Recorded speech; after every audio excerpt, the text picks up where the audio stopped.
Welcome and good evening, everyone. I'm Karen Sullivan, the Associate Director of Alumni and Family Relations and a Fall 90 alum.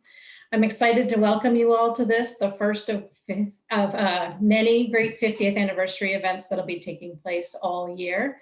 The culminating event will take place on campus next fall, October 15th through 17th. I'll put a link to the full schedule of events in the chat. The events for this fall are all listed and more will be added as we go through the year, so keep checking back. And then the same website will have registration information for the culminating event on campus. In planning these virtual events, faculty and I started to notice common threads between important work alums are doing and then often around equity and justice and the kinds of questions that students are wrestling with in their learning collaboratives, which is a new thing this fall.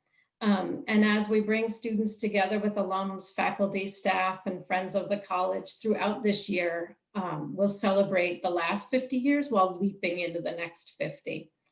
With that, I'd like to introduce Leslie Hebert. Leslie is an alum from 73 and a retired criminal defense attorney from Alaska.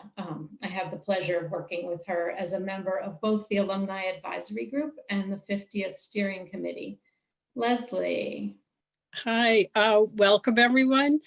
The Alumni Advisory Group has been working on increasing alumni engagement and opportunities for volunteering. We're currently involved in a number of 50th anniversary activities, such and we invite you to check out that networking platform. The link will be in the chat.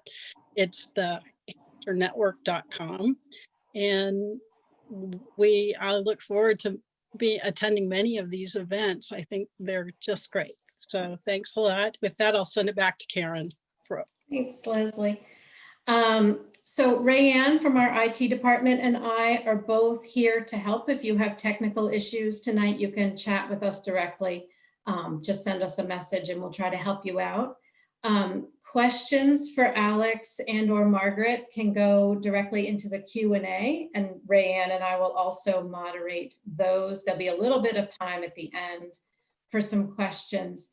And then the other thing that's happening at the end, right around 9 o'clock, as Margaret and Alex are finishing, those of you who are alums, faculty, staff, students within the Hampshire community, you can stay on if you'd like for a little bit to connect with Margaret and Alex.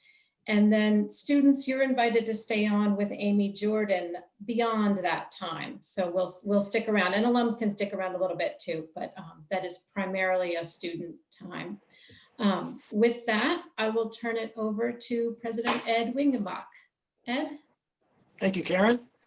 It's really wonderful to have all of you here tonight, making the time to join us for this first of a really exciting series of events. This is the kickoff to our virtual celebration of Hampshire's 50th anniversary.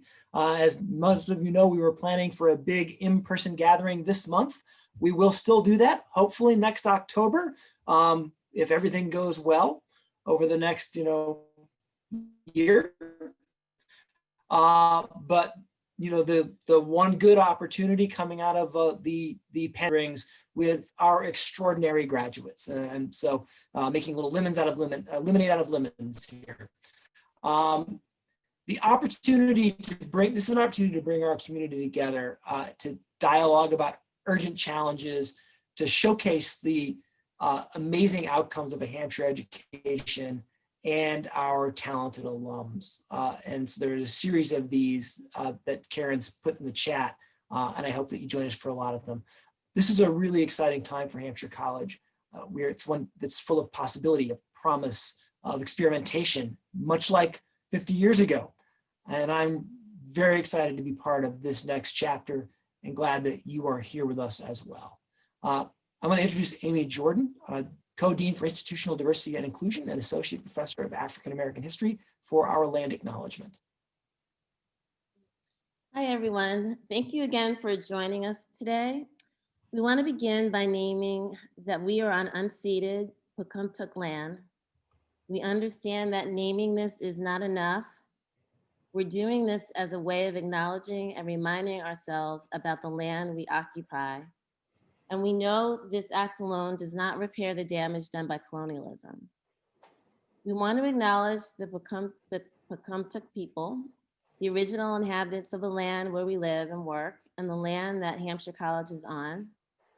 This land spans from what is currently known as Hampden and Hampshire counties into Connecticut and southern Vermont. While there are still individuals with Pocumtuck ancestry here, the Pocumtuck people as a tribe are no longer here because of the ongoing violence at the hands of European colonization. We'd also like to acknowledge the neighboring indigenous nations, the Nipmuc, the Wampanoag to the east, the Mohegan and Pequot to the south, the Mohican and Nonotuck to the west, and the Abenaki to the north. To learn more about this history, I want to encourage you to read Dr. Lisa Brooks' new book called Our Beloved Kin, A New History of the King Philip's War, which sheds light on the powerful and complex history of Native resistance in this area. We know that there are people on this webinar who are joining us from around the US and throughout the world, and we want to encourage you to learn about the original peoples of the land that you are settled on. A resource that can help you with this is the Native Land app, an indigenous-led organization, native-land.ca, that we will put in the chat. Before we close, we want to leave you with a couple of questions to reflect on. What can we do individually and collectively to repair the harm done by settler colonialism? And how can we build a right relationship with this land we have settled on? And with that, I will take it back to Ed. Thank you. Thank you, Amy. Now I get to introduce Margaret Cerullo, Professor of Sociology. Margaret has taught at Hampshire for over 4 years tonight, have studied with her over those 40 years. Her areas of interest are social and political theory, social movements, global migrations, and Latin America, particularly Cuba and Mexico. Margaret, the floor is yours. Thank you, Ed. And Alex, do you want to put your video on? Great. I'm really honored and proud to be here to introduce Alex Vitale tonight, who, as I mentioned the other day, since I moved to New York 10 years ago, Alex has been absolutely ubiquitous as a public intellectual dealing with questions of policing, first based on his book, City of Disorder, which took on the whole broken windows, quality of life policing that led to stop and frisk, et cetera. And now with what's an extraordinarily timely book that I actually thought was called Defund the Police, because he's so often called upon on the national stage to address that issue. But it's actually called The End of Policing. And for those of you who have access to the Hampshire Library, both of those are available. They weren't, however, 2 weeks ago when I first looked to get Alex's books, and instead I found his Division 3, which took us both down memory lane, which was a study of the student activist network, left-wing student organization in the 80s. But I'm going to stop there and ask Alex himself to tell you about his trajectory after Hampshire and how he became a scholar and activist around policing. I would just add one more thing, which is that I had noticed on his website that Alex was doing another event at 6:30, but he told me that in fact was his 4th event of the day, and this is his 5th. So it really is an enormous honor that you carved out this time for us, Alex. So not at all, not at all. It's such an honor to be invited to kick off this 50th year celebration and to be here with Margaret, who was on my Div 3 committee. And I will try to compact 30 plus years of professional history down into about 3 minutes. But I went to Hampshire with this interest in an emerging field called urban anthropology, which was not really fully formed yet. And in classic Hampshire fashion, I had to cobble something together, taking a mixture of cultural anthropology courses, urban studies, et cetera. I took courses at Mount Holyoke and several at Smith, and worked at Hampshire with folks like Leonard Glick and Barbara Ingerson, the two anthropologists at the time, Bob Rakoff doing urban stuff, and Myrna Breitbart, who I believe is on the call this evening. I was thrilled about that. And in one of Myrna's classes, we went down to Holyoke and we met with one of the community development organizations there that was in one of the kind of depressed areas that was suffering from deindustrialization, which we were all coming to terms with in the early to mid 80s, the full extent of it and the power of global competition and reshaping the urban environment in the United States. And I felt immediately a kinship with the work that was going on there and was inspired by that. And when I finished Hampshire, I moved to California and began to volunteer and intern with different organizations, and eventually landed a job with the San Francisco Coalition on Homelessness. And I was doing housing policy and thinking about taxation and economic development and these bigger questions of austerity that were occurring in the face again of global competition. And I was very happy doing that. And it was at that time, however, that we begin to see the mass criminalization of unhoused populations. And my boss at the time asked me to look into this, and this really forced me to think about the relationship between the criminal legal system and what were often thought of as independent questions of housing and economic development and jobs and these sorts of things. And over the next several years, kind of in a trial by fire, I began to make these connections and understand how disinvestment, austerity, et cetera, was being facilitated by a ramping up of criminalization. That we were turning an ever-growing number of social problems over to the police to manage, not to solve, but to kind of put a lid on, to allow these systems of redistributive politics, redistributive up the economic ladder, to persist. I moved to New York in '93, right as Rudolph Giuliani is elected mayor. The same thing happens in New York that I had lived through in San Francisco. And so I began doing, academic research about this interplay between the criminal justice system and what had been considered these independent questions of housing markets and labor markets and taxation policy. And that basically, led to dissertation research on the topic and a number of years as something of a police scholar, looking at the central role that policing played in all of that. And it was during this time that, I developed this deep skepticism about the possibilities of police reform. I love that story and asked Alex to retell it because it's a perfect exemplification of this idea of the intersection of autobiography and social history that C. Wright Mills said was out of that intersection was born the sociological imagination. So Alex's experience working with unhoused people at that moment when they were becoming criminalized set him on a path. And I guess I want to bring us. Let me just say, I like to think of myself as the other angry Texan in the C. Wright Mills tradition, having come from Houston, and yeah. That's so great. I don't know if Kate Mills is on the call, but I hope you are. So I'm going to bring us to the current moment, where, as I said, Alex is the man of the moment. I mean, he certainly has a huge platform. And if you look at his website, you'll see not just nationally, but internationally, which I think is pretty fascinating. Alex has described this moment as a political earthquake in terms of opening possibilities that many thought they would never see or in their lifetimes enter into the kind of, when I heard Fox News discuss the meaning of defund the police, I felt that earthquake.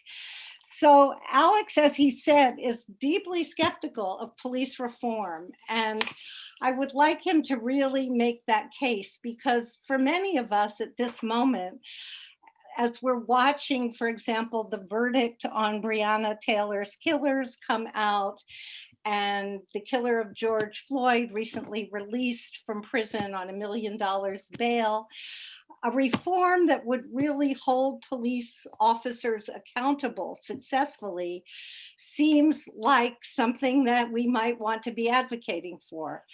The other kinds of reforms that also seem basic might have to do with gun control, and things like ending chokeholds and no-knock warrants.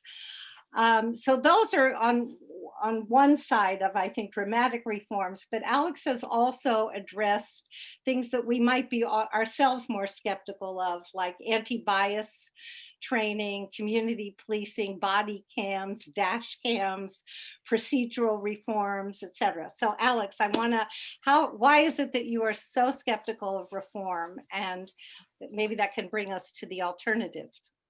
So, I've spent a lot of the last 20 years working with and looking at policing in the United States and around the world, and reviewing the literature, looking at the studies and the evidence that the kinds of procedural reforms that we hear talked about and the kinds of accountability mechanisms that people are demanding, the evidence just doesn't support them.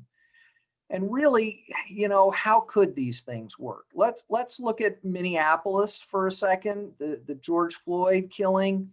The officers that day were in a department that was kind of held up as a shining star of police reform. They had embraced this huge menu of things that had come out of the Obama task force on 21st century policing. The officers that day had had implicit bias training, had had de-escalation training, had had mindfulness training, were wearing body cameras, were operating under a new use of force policy that emphasized sanctity of life. We're operating under a new early warning system to identify problematic officers. We're operating under a new policy that required them to intervene if they saw an officer engaged in misconduct, especially when it threatened the sanctity of life. And none of it made any difference. And none of it has made any difference. And this idea that we're going to fix policing by jailing a few killer cops doesn't hold up to scrutiny either. We want justice, but unfortunately, we've come to equate justice with the same system that is at the root of the problem that we're upset about. This idea that justice is about revenge, punishment, rather than trying to actually get to the root of the problem, a radical analysis. What is producing violent, abusive, and racist policing? Well, it is this problem of turning every problem under the sun over to the police to manage. The schools don't work, fill them with police. We create mass homelessness, have police chase the homeless around. We decimate mental health systems, have the police be in charge of that. And they can't do all that. The police are violence workers. The tools they have to solve community problems are guns and ticket books and threats and tear gas. They don't have access to affordable housing. They don't have access to high quality medical drug treatment. They don't have access to mental health services. They don't have access to family supports. They don't have access to jobs for our young people who are struggling, right? So we have to get out of this mindset that it's okay to have a war on drugs and a war on crime and a war on gangs if only they did it in a friendlier and more professional way. A totally lawful, procedurally proper, unbiased drug arrest is still going to ruin some young person's life for no damn good reason. There's no justice in it. No lives are saved. No one is prevented from getting drugs. And millions of people are driven into the criminal justice system. And it doesn't require racism or brutality or abuse on the part of the officers involved. We don't need to give narcotics units anti-bias training. We need to end the war on drugs. And this is really the message of the Defund the Police movement.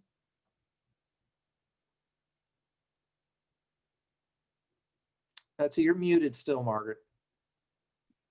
That's There we one go. of the clearest and most persuasive arguments. The Minneapolis example is really telling. And I'd like to ask you, because the next place that we want to really go, and I'm sure people will have a lot of questions, and please put them in the Q&A or the whichever is accessible to you, or the chat.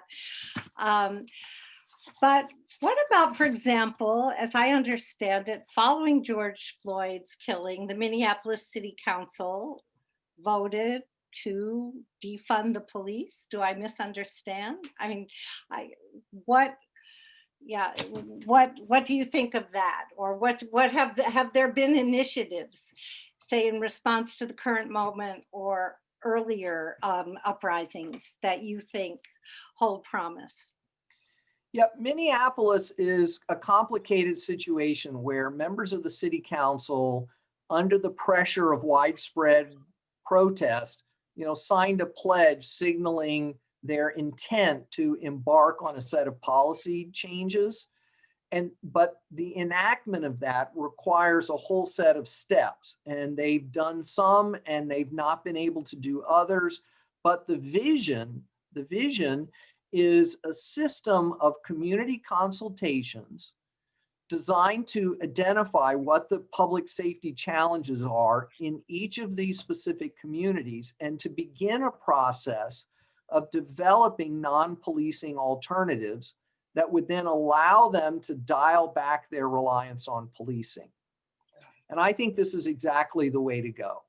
And we see versions of this emerging, not just since this summer, but over the last several years in a number of communities. And we're starting to see some of the fruits of that. Cities like Denver and Portland are now implementing crisis response teams that are non-police based to deal with mental health calls, drug overdoses, homeless people in distress, et cetera. Albuquerque, Austin, Los Angeles are beginning to implement similar programs or design them, bring them up to speed. We're seeing a growing number of communities reject school policing, from Oakland to Portland, Maine. So this movement is not just about this summer. It's been percolating for the last few years. And I spent, after the book came out, I spent 3 years on an airplane every other week, traveling to another place where this work was happening or these ideas were being explored. So it wasn't such a surprise to me to see that the focus this summer was on defunding the police, not holding up signs saying, more money for police body cameras. Wow. So what do you think, though, about the argument that seems to be going on within the movement about whether any reliance on the state, even if it's a welfare, not a police state, will recreate some of the same problems, and that the direction in which we have to think about justice is genuinely community-based? So mutual aid, et cetera. Mm-hmm. Yeah, I think one of the weaknesses of the book is that it doesn't quite fully live up to the title. A more accurate title to what's in the book would be The End of Police, meaning those uniformed agents with guns. And it doesn't fully address the ways in which policing can happen in a social welfare office, can happen in a school, can happen in a hospital by people who don't have badges and guns. So I was aware of this, and I do signal this in various ways in which I point to, fake social service interventions around home, job training that never leads to jobs, transitional housing that never leads to permanent housing, and how this is just another way of managing these targeted populations. But I think that if I had to do it over, I would have a deeper analysis of, the failures of social work and some kinds of clinical interventions to lead to real community empowerment. And I do talk a lot about community empowerment in the book, and I do think it's essential that to the extent that we can empower communities to work these things out on their own, that's where we should start. But of course, some of the forces at work here are beyond the ability of individual communities to control. That's why some of them are in the mess they're in the first place, is systematic disinvestment, whether it's from the state or multinational corporations, pollution of their environment, closing of hospitals, whatever. So they can't solve that at the community level. This is going to require a broader politics. And I think that, we need a lot more work on those questions. Yeah, great. That was really helpful, Alex. So there are two questions that I think are really great follow-ups to what you've been saying. One is from Elisa Klein, who was a city councilor in Northampton.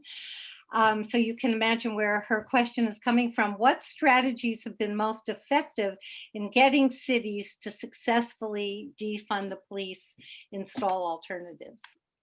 So there's been a pretty big movement in Northampton, and not just this summer, but I've met with folks there over the last few years and did an event, et cetera. So there is a real political conflict in Northampton about this. There's been a reluctance of the city leaders to question the reliance on policing. So how do we push the needle on this? I think the key here is not to make this into solely a discussion about how bad the police are. We need to frame this as a public safety movement, that policing is inadequate to the task of producing real public safety. Most communities are safe and secure not because there's a police officer on every street corner. It's because people have stable homes and stable employment and access to medical care and these kinds of things. And so the political messaging that I've seen work best is when people say, look, we need to broaden our conceptions about how to produce public safety. And we have some evidence-based, specific targeted interventions that we think will work better than policing. And this is not about taking away the one tool that some communities have had to address their problems, policing. It's about providing them with new resources. And it's not just about long-term radical transformation of capitalism or something about, we need that too, but there are also immediate interventions that can reduce the violence, that can reduce the harms of drugs, that can reduce the harms of people having mental health crises, and create some community stability while we work on those bigger long-term issues. Wow. Could you address the issue that's often in the background of people's anxieties about issues like domestic violence? Yeah, there's a really good piece that just came out in The Nation this week. I believe this is Domestic Violence Awareness Month. And I do not address domestic violence directly in the book. At the time that I was sort of laying the book out, I was basically aware of one really excellent resource, which was Beth Ritchie's book, Arrested Justice. She just pointed out how dramatically the decision to turn domestic violence over to the criminal justice system has failed women of color in particular, to the extent that they just do not call the police. So this idea that we need to keep the police because that's what keeps women safe flies in the face of the actual lived experience of huge populations of women in our society who already have rejected that approach. But since the book has come out, there's been some excellent additional scholarship, and I can recommend Lee Goodmark's, Leigh Goodmark's book, Decriminalizing Domestic Violence. She spent over 2 decades running a domestic violence clinic at the University of Maryland Law School, and her view is that no women have been helped. The decision by the Clinton administration through the Violence Against Women Act to basically take what was a network of independent, mostly women-run, community-based efforts and turn them over to the criminal justice system disempowered communities, disempowered women, and turn the whole thing into a system of punishment. And it just hasn't worked. And a growing number of people who work in this field they're concerned about losing funding that has come with VAWA, but they understand now the profound limitations of using courts, stay away orders, mandatory arrest policies, what we've come to call carceral feminism. And Aya Gruber's book on carceral feminism is also really excellent. Thank you, Alex. That was incredibly helpful. All right, there are two sets of questions. So the first one comes from Noah, who's a Northampton High School student attending classes at Hampshire and Smith this year. Noah asks, how do we combat the common sense of the policing order? I can imagine a lot of progressives understanding the basic evidence-based case against policing, but being completely unable to imagine a world without it. It's a tough task, right? Because we live in a culture that lionizes policing, so dramatically in our popular culture, in our news media, in the statements of elected officials. So we're having to overcome this broad consensus that we're just going to turn everything over to the police and that's going to make it all better. I think we've had an opening the last few years, which is that when we're confronted with this kind of Trumpist rise of authoritarianism and white supremacy, we see a little bit more clearly the linkages between that and policing. And that's created some space to say, actually, justice, whether it's racial justice, interpersonal justice, doesn't just come from people with guns. And so we need that reconceptualization of justice. We need to think about actually trying to address harms in ways that repair the damage, that lift people up, that stabilize communities in a way that policing is just not successful in accomplishing that. So we can talk about the harms of policing, but we also need a positive aspirational message about justice, about empowerment, about creating real opportunity for people and communities. Thank you, Alex. I mean, I think you've hit the profundity of it. How do we understand justice and safety outside the framework, which you emphasize a lot in your writing, of revenge, which so dominates our culture, popular culture, and therefore our common sense.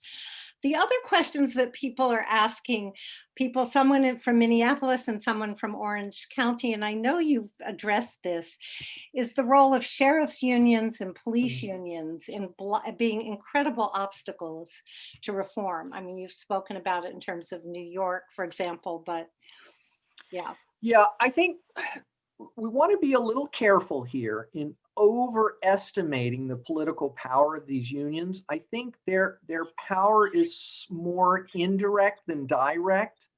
And that is that they often speak not just for their own members, but for a whole political tendency.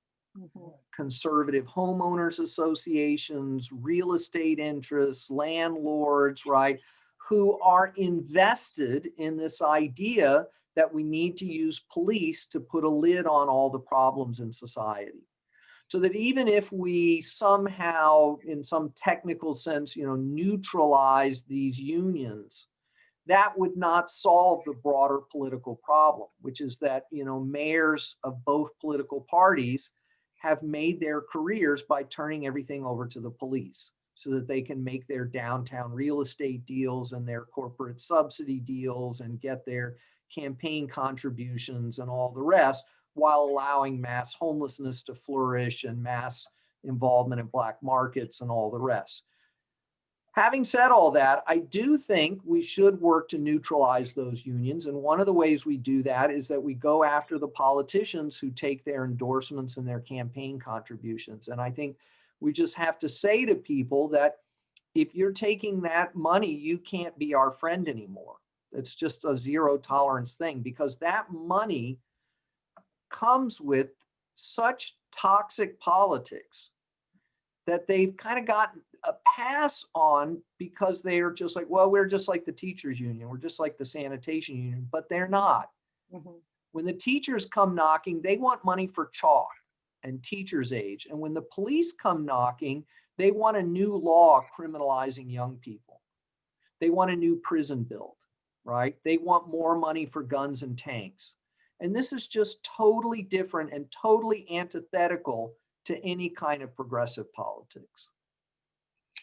Yeah, and I think if I'm not mistaken, you've been noting that candidates that I'm not sure for which offices in New York have been refusing donations. A number, because of public pressure, people in the state legislature, people in the city council have, as a result of this pressure, have gone back and looked at their campaign records and actually pulled past donations out and given them to mutual aid groups and bail funds and stuff like this. And this is happening nationally as well. That's fantastic. Right now, here's a really profound question. How do you propose gathering of evidence in a way that involves the epistemologies of the oppressed? Read involving wisdom, different modes of knowledge production, and lived experience. Well, as it happens, my lecture in my social theory class on Wednesday was Patricia Hill Collins's epistemology, Black feminist epistemology. I'm sorry, I said it quite wrong. Was off slightly. Didn't think I would be talking about that. So, my work has always been done in conjunction with communities of struggle. Going back to when I was working at the Homeless Coalition, the first thing I did was set up a kind of community watch system where we train homeless folks, formerly homeless folks, folks who work with homeless folks, to directly observe and report on what the police were up to. And this was essential for gathering reliable information and then trying to work together to interpret what that data meant. And then to also how to take action on it, how to operationalize that information. Here in New York, the main work I do, I run a group called the Policing and Social Justice Project, and the main work we do is on gang suppression policing. But that work is done with, I have on the payroll family members of young people who've been caught up in RICO conspiracy cases and young people who themselves have been targeted. We work together to develop strategies, to do outreach, to do public education, to do media work. So this has always been at the center of my approach to these questions. Thank you. I'm glad that gave you an occasion to mention the Policing and Social Justice Program, which I forgot to add to your biography. And it's fascinating to know what it's about. So there's another complex question in the Q&A in the chat. As an abolitionist who has spent most of their career working with justice-involved kids, I find it sometimes hard to distinguish between neoliberal reformist interventions and interventions which are meaningful steps on the way toward police abolition. What metrics do you use to understand what is and isn't a real move toward abolition? Yeah, this is an important question, and it's not so straightforward, right? Critical Resistance has produced some excellent guides on this about how we should think about non-reformist reforms. So we want to look to reforms that aren't designed to re-legitimate these institutions, that aren't designed to make them, friendlier in the eyes of the public or more effective in the eyes of the public. We want to look for reforms that are designed to limit the scope and power of these institutions. So what that means in practice can be complicated. Does that mean that we favor, ending solitary confinement for juveniles? Does it mean that we favor, training for guards so they're less violent? I think we have to be very skeptical about those kinds of reforms. First of all, what we see historically is that the system just works around them. So they create a new thing that serves the same function as solitary confinement, but they just call it, temporary passive restraint or something, you know, and they put you in some different kind of a room. So if we're not actively working to undermine the legitimacy of putting human beings in cages as a public safety strategy, then we're probably not really on the right track. Well, Lisa, somebody asks if there are counties or cities that are doing it right. And then someone from Minneapolis asks for some real concrete advice. The Minneapolis City Council has unanimously called for ending the police department as it is known, but the city charter committee blocked putting ending the police as it is up for a referendum in November. This has been a huge frustration. The issue is tearing apart the city and state politics in Minneapolis and Minnesota. Trump and the Republicans have been distorting the discussion into claiming, and here's where we're getting to the question, that Democrats want to end policing in its entirety. Do you have any suggestions about combating such distortion of meaningful conversation about changing as opposed to abolishing outright policing? Well, look, I don't think we should be thinking so much about what's happening with the national election. Trump is going to misrepresent whatever we try to do in whatever way he thinks serves his interests. And the good news is he doesn't seem to be getting a lot of traction with this. You know, he tried trotting out Antifa and calling everyone a socialist and saying, you know, we're going to abolish the police overnight. And this doesn't seem to actually be producing quite the panic he was hoping. We're going to abolish the suburbs or something. So I think we need to keep the focus local, and we also need to think a little bit more long term. There's no way we're going to solve these problems in the next budget cycle. So I think the city council in Minneapolis in a way overstepped. I appreciate their signaling some radical transformation, but there's not, regardless of what the city charter says, there's nothing that's preventing them from beginning that process of community consultation, of identifying concrete alternatives, of building political support in the communities for changing the charter. And so all that work should just proceed apace, and we'll get with the scaling, we'll get to the scaling back of the police department when we have a better plan and a broader buy-in from the community. Wow, so helpful. And here's another question again about resistance. There are a lot of communities, middle class and upper class, that are not policed, that benefit from policing and who don't want the police to go. How do you discuss the end of policing in ways that neutralize this opposition, or is it not necessary in order to abolish policing? Do we need everyone on board? Yeah, well, we don't, you know, with any important decision, we don't need everyone on board. I mean, I prefer to arrive at consensus when possible and to, you know, use good process and try to communicate with people. But there's just no way we're going to win everyone over. America has such a long tradition of authoritarianism, of coercive violence, and that's not going to go away overnight. So I think we have to pick our battles, so to speak. And this is not to say that nothing could be done. We can think of some wedge issues.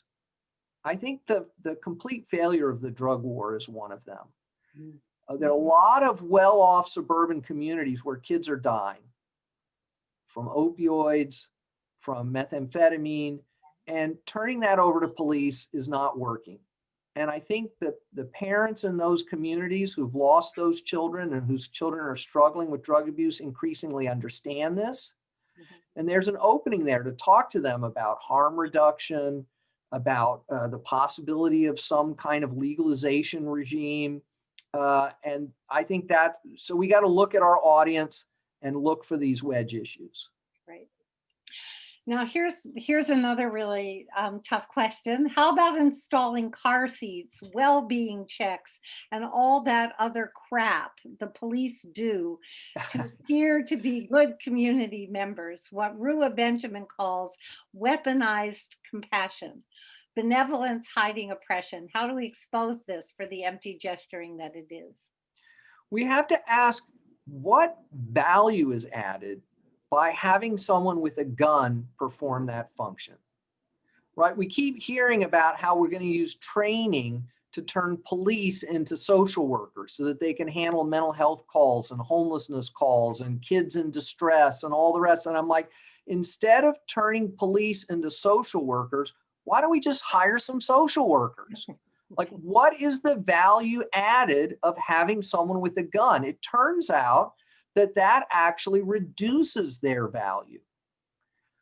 For one thing, if you're trying to deliver services through the criminal justice system, right away you're excluding people who are undocumented or who live with people who are undocumented or live in a community where there are a lot of undocumented people. You're excluding people on probation and parole who don't want to have anything to do with the criminal justice system. You're excluding communities that have a historic distrust of those institutions. So if you really want to serve people, why would you put that yoke of lack of legitimacy onto the social workers? Let's just have them function independently. Okay, well, I think you've sort of answered it, but you might want to take it straight on. What is your response to people who ask, who will you call when you're attacked or robbed? So there's no magic switch where tomorrow there's just no police, right? So what we do is we have this massive policing apparatus that, first of all, doesn't work very well, and for whom a lot of people who are being attacked and having their home invaded, they don't call police. The vast majority of serious crime is not reported to the police. The majority of felonies that are reported to police are never even investigated. And only about 10% of serious crime is solved by police. So we've created this myth that it's the police that we call and then that makes us safe. Police arrive after the harm has already occurred, and then they take a report, which rarely leads to a positive outcome. So we got to take a step back. We got to say, yes, if you want to call police, that's there for now, while we build up alternative institutional arrangements so that people don't want to break into your house, so that the person you're living with does not engage in violence towards you, so that people, don't have drug overdoses in your household, right? We can take concrete steps to reduce the likelihood of those things that's much more effective than policing and doesn't come with all the baggage. Now, no system is going to be perfect. There will be harm under any system we put in place. But there's harm now under a system of massive policing. What we're proposing, this movement, is a system where there will be less harm than there is now on a broad front. Alex, really, your clarity is really inspiring. I want to ask you my question, even though there are a few more in the discussion, and that is that you talk about political policing and border policing, and you also talk about the increasing militarization of the police pursuant to 1033 and things like that. It seems to me that maybe we're in a moment where all of these three things are coming together. And I wondered if BORTAC in Portland, BORTAC at George Floyd's funeral, that is militarized, paramilitarized SWAT teams sent to police protests. So. Yeah, well, people talk about abolishing ICE, but Customs and Border Protection is larger than all other federal law enforcement agencies combined. Mm-hmm. It is huge. And in fact, they're used now as a kind of generic law enforcement tool. Security at the Super Bowl is controlled by Customs and Border Protection now in many cases, right? When we declare a national security event, it's actually Customs and Border Patrol that has the most resources, the surveillance technology, militarized paramilitary units, and all the rest. So we've created this massive federal law enforcement infrastructure And we're using it with the same logic that local cities are, which is that we defund communities, we create international human rights catastrophes that cause mass migration pressures, and then we criminalize them and turn the problem over to armed police. So it's the same logic, and it needs to be addressed the same way. What's driving the harmful behavior? What can we do to interrupt those harms, to break that cycle of harm? And that has to include disempowering, reducing the scope and intensity of these law enforcement institutions. And, border policing is terribly important. The border now is everywhere. Anywhere there's an ICE agent, anywhere there's customs, that's now the border.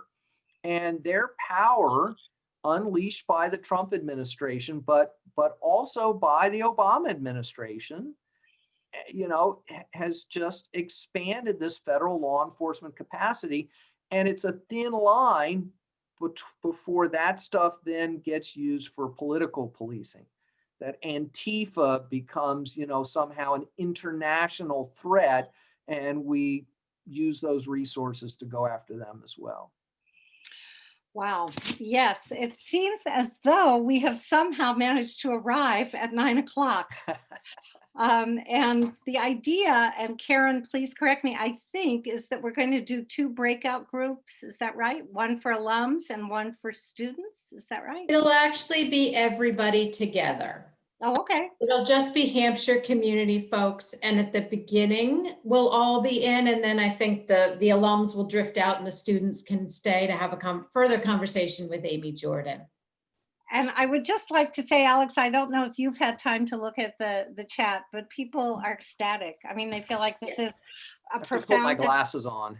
it's a profound and profoundly important conversation. And they're really very happy that Hampshire has hosted it and that you've been here. So I would say so far, this has been an incredible success. And Yes, it's awesome.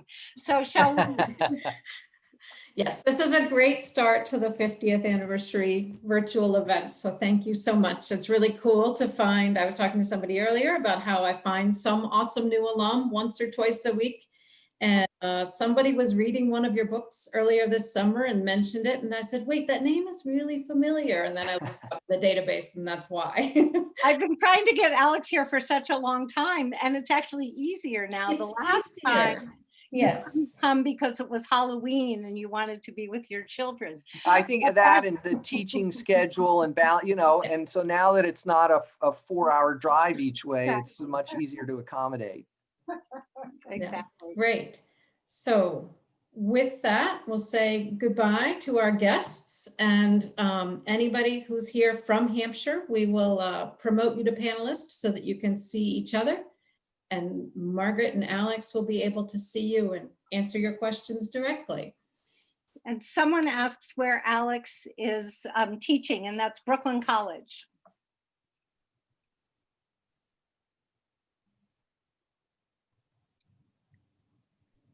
So tell us what to do, Karen. We just sit. Rayanne is taking care of it. Okay. So just be patient for a moment. Looks like our numbers have dropped a fair amount, so we've lost the gap. Well, I don't know. This is, as Alex said, this is his 5th event of the day. I'm not used to doing 8 o'clock events without cocktails. So it's great. Yes, I've got my 8-year-old at my feet here wondering when stories are going to happen. And I'm like, go make me a Manhattan and come back and then we'll talk. And to answer the question from Felicity about where this will be on YouTube, how about if I send you an email tomorrow when I know the answer to that for sure? But watch the Hampshire Facebook page